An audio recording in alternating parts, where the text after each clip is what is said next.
هذا جليبيب، عبد قصير أسود أفطس دميم قبيح فقير رث الثياب، يشرب بكفيه من المياه الجارية أو يغترف من الآبار، يأكل كسرات خبز إن وجد، فإن لم يجد يطوي صائما، ينام وفراشه الأرض ولحافه السماء، وليس له من مخدة إلا نعليه في فناء مسجد النبي عليه الصلاة والسلام.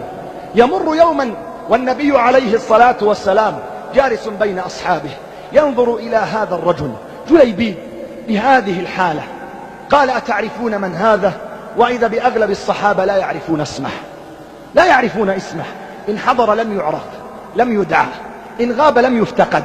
ومن الذي يحفظ اسم رجل كهذا؟ قال: إنه جليبيب. ثم نادى به: يا جليبيب ألا تتزوج؟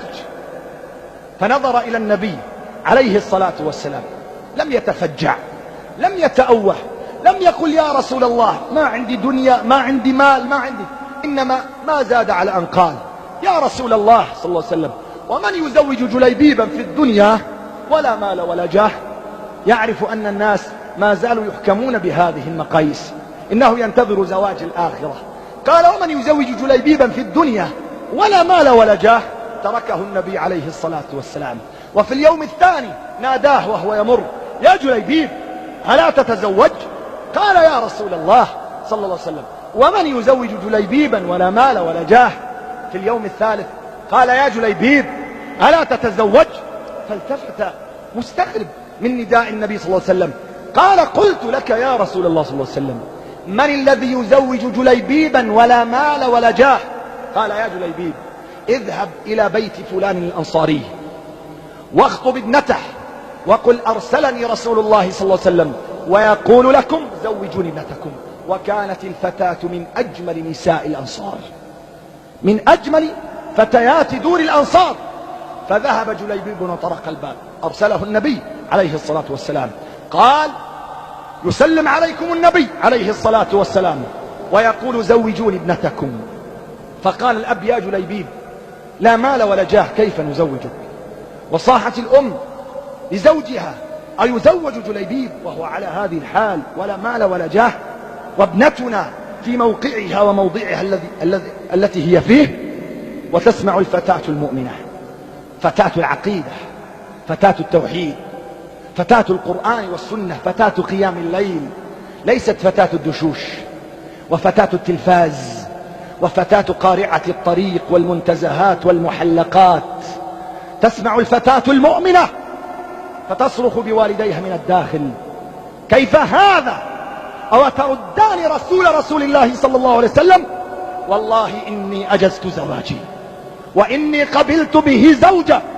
قالوا: يا ابنتاه انظريه، انظري شكله، انظري هندامه، انظري ثوبه، لا مال ولا جاه. قالت: والله لا أرد خاطبا أرسله النبي عليه الصلاة والسلام. ويحضر لعرسه تلك الليلة، بينما مراسيم الزفاف على بساطتها تعقد، إذ بمنادي الجهاد يصرخ في الخارج: يا خيل الله اركبي، يا خيل الله اركبي.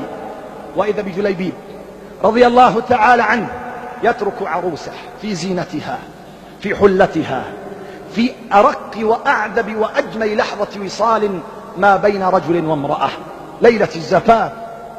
وإذا به يسحب يده وكأن عقربا لدغت، وينطلق كالسهم من الرمية ويلتحق بصفوف الجيش نحو الغزوة، ويقاتل مع الذين يقاتلون، وتنجلي المعركة، ويأتي النبي عليه الصلاة والسلام ويتفقد أصحابه من الشهداء، فيعدد الصحابة كل الناس إلا جليبيبا لا يذكره أحد.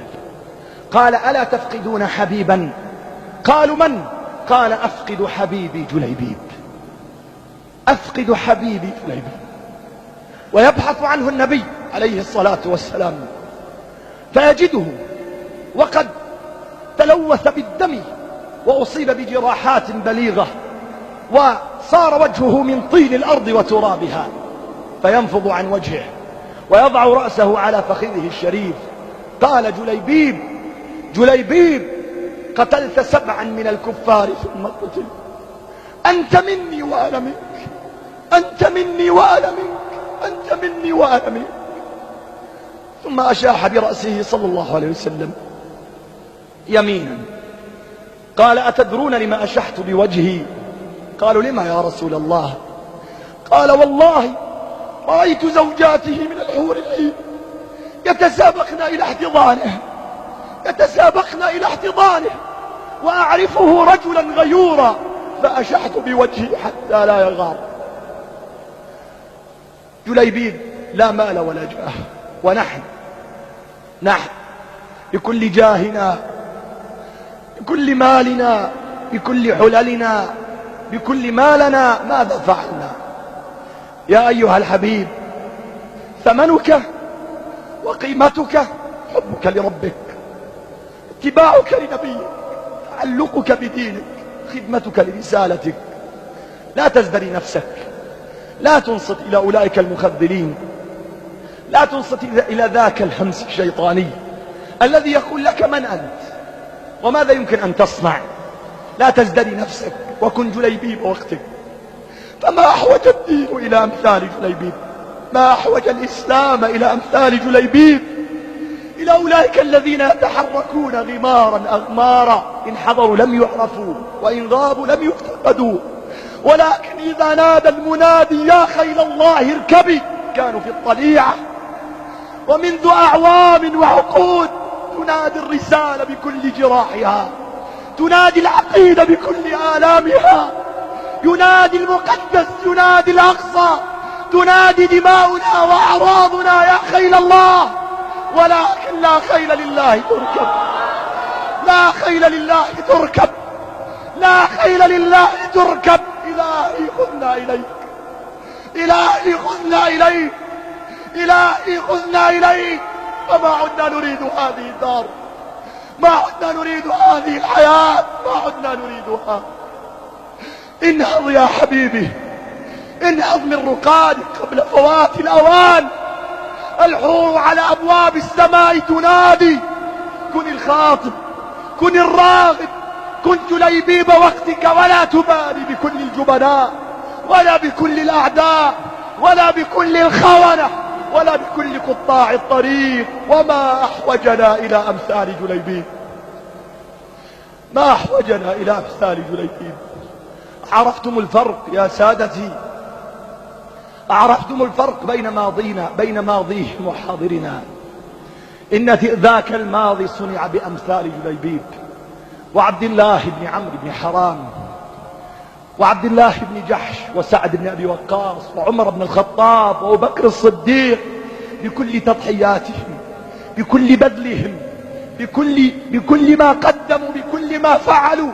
ويأتي ختام أحدهم لكي يبكي ذنبه، يبكي عيبه، يبكي خطيئته. فماذا نقول نحن؟